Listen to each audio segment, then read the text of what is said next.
So the group stage is almost over, and everyone keeps saying the real World Cup is about to begin. They call the next part the knockouts. But what does that actually mean? I hear words like round of 32, quarterfinals, extra time, and penalty shootout, and I am lost. And what happens if a game ends in a tie? In the group stage, a draw was fine. Is it fine now? Honestly, the idea of a penalty shootout already has my heart racing, and I do not even understand it yet. So before the drama starts, I need someone to explain how the knockouts really work. You came to the right place because the knockouts are where the World Cup becomes unforgettable. I will walk you through the whole bracket, every round, all the way to the final. I will explain exactly what happens when a game is tied, including extra time and the dreaded penalty shootout. And by the end, you will understand the entire road a team must travel to lift the trophy. Let us go. First, the big change. The group stage was forgiving. Each team played 3 games, and one bad result was survivable. You could even lose a game and still advance. There was always another chance. The knockouts are the opposite. It is simple and brutal. Win, and you move on. Lose, and you go home. One single game decides everything. There is no second chance, no next match to fix it. That is why they are called the knockouts. One punch can end your entire World Cup. And because of that, a tie is no longer allowed to stand. Every knockout game must produce a winner, so the pressure becomes enormous. Every pass, every save, every single moment matters. This is where heroes are made and where giants fall. Now let us look at the bracket. When the group stage ends, 32 teams have survived and moved into the knockout rounds. Remember how that works. The top 2 from each of the 12 groups go through automatically. Then the 8 best third-place teams join them to complete the field of 32. Those 32 teams are placed into a giant bracket, like a ladder leading up to the final. A bracket is just a map of who plays who and where the winner goes next. Let me show you. The first knockout round is called the round of 32 because 32 teams are still alive. 16 games are played, the 16 winners move on, and the 16 losers are eliminated. That leaves us with 16 teams, and the next round is called, naturally, the round of 16. 8 more games, 8 winners advance, 8 losers go home. We are down to the final 8. Those 8 teams meet in the quarterfinals. 4 games, 4 winners win your quarterfinal, and you are one of the last 4 teams on Earth still in the tournament. Those 4 teams play the semifinals, 2 games, with a place in the final on the line. Winning a semifinal is one of the greatest moments in all of sports. You have reached the World Cup final. The 2 semifinal winners meet in the final, one single game, to decide the champions of the world. In 2026, that final will be played on July 19th at MetLife Stadium near New York. There is also one more game. The 2 teams that lose in the semifinals play for 3rd place. It is a bit like a consolation prize, a chance to finish the tournament on a winning note. So look at the whole ladder: 32, then 16, then 8, then 4, then 2, then 1 champion. And here is something important. To win the World Cup from the knockouts, you must win 5 games in a row, 5 straight wins with no slip-ups allowed against the best teams on the planet. That is the challenge. This is also why finishing first in your group matters so much.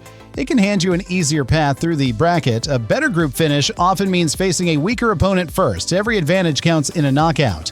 Now, to the question you asked, what happens if a knockout game is tied when the 90 minutes are up? In the group stage, that would simply be a draw and both teams take a point, but not here. A knockout game must have a winner. So if it is tied, we go to extra time. Extra time is 2 extra periods of 15 minutes each. So 30 more minutes of soccer. Both halves are always played in full. The team that is ahead after extra time wins the match. By this point, players are exhausted, legs are cramping, and one tired mistake can decide everything. Extra time has produced some of the most dramatic last-gasp goals in World Cup history. Years ago, there was a rule called the golden goal, where the first team to score in extra time won instantly. That rule is gone now. Today, both 15-minute halves are always completed. But what if even after extra time, the score is still tied? Then we reach the most nerve-shredding moment in sports, the penalty shootout. If you have heard grown adults scream at a television, this is usually why. Here's how it works. The drama comes down to 1 kicker against 1 goalkeeper. Again and again, the ball is placed on the penalty spot 12 yards from goal. Just the shooter and the keeper. Each team selects 5 players to take a kick. The teams alternate 1 kick at a time. Whichever team scores more of its 5 penalties wins the game and advances. Simple to say, agonizing to do. From 12 yards, scoring should be easy. But with a nation watching and everything on the line, it is terrifying. Legs turn to jelly. The goal can suddenly feel tiny. Even the best players in the world miss. The goalkeeper becomes the hero.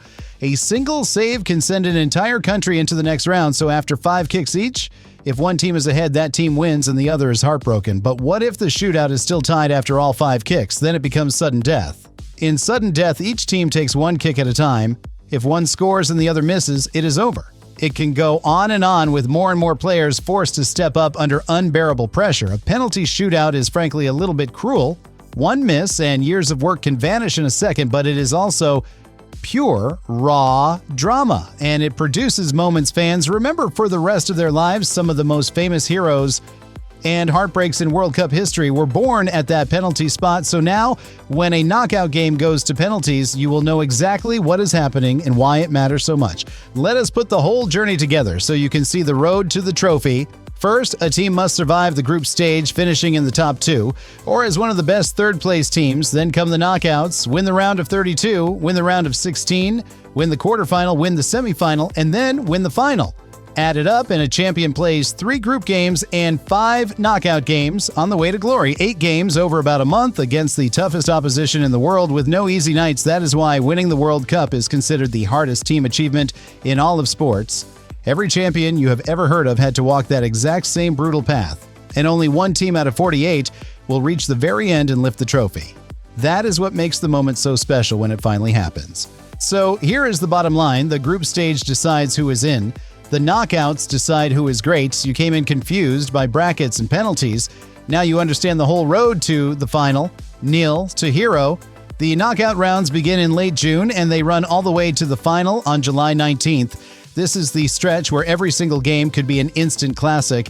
Do not miss a minute of it. Watch for the late drama, the extra time heroics, and yes, the heart-stopping penalty shootouts. Because now, when the tension peaks, you will understand exactly what is at stake. Subscribe to Nil to Hero, and you will be ready for every round all the way to the trophy. New video every week. Tell me in the comments, are you ready for penalty shootout drama? I will read everyone.